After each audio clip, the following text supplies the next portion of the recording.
ನಮಸ್ಕಾರ. ಜಿನಿ ನ್ಯೂಸ್ ವೀಕ್ಷಕರಿಗೆ ಸ್ವಾಗತ.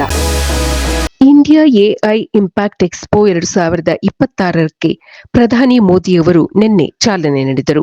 ಭಾರತವನ್ನು ಜಾಗತಿಕ ಕೃತಕ ಬುದ್ಧಿಮತ್ತೆ ಕೇಂದ್ರವನ್ನಾಗಿ ಮಾಡುವ ಗುರಿಯೊಂದಿಗೆ ಪ್ರಧಾನಿ ನರೇಂದ್ರ ಮೋದಿ ಅವರು ಸೋಮವಾರದಂದು ದೆಹಲಿಯ ಭಾರತ್ ಮಂಟಪದಲ್ಲಿ ಇಂಡಿಯಾ ಎಐ ಇಂಪ್ಯಾಕ್ಟ್ ಎಕ್ಸ್ಪೋ 2026ಕ್ಕೆ ಚಾಲನೆ ನೀಡಿದರು.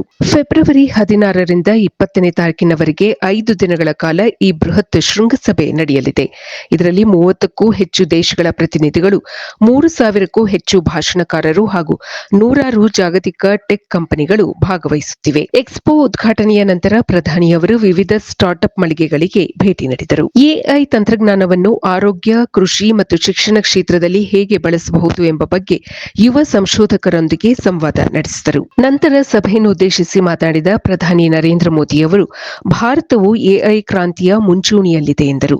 ನಮ್ಮ ಎಐ ತಂತ್ರಜ್ಞಾನವು ಕೇವಲ ಭಾರತದ ಸಮಸ್ಯೆಗಳಿಗೆ ಮಾತ್ರವಲ್ಲದೆ ಇಡೀ ಜಗತ್ತಿನ ಕಲ್ಯಾಣಕ್ಕಾಗಿ ಪರಿಹಾರಗಳನ್ನು ನೀಡಲಿದೆ ಎಂಬ ಭರವಸೆಯನ್ನು ಪ್ರಧಾನಿಗಳು ವ್ಯಕ್ತಪಡಿಸಿದರು.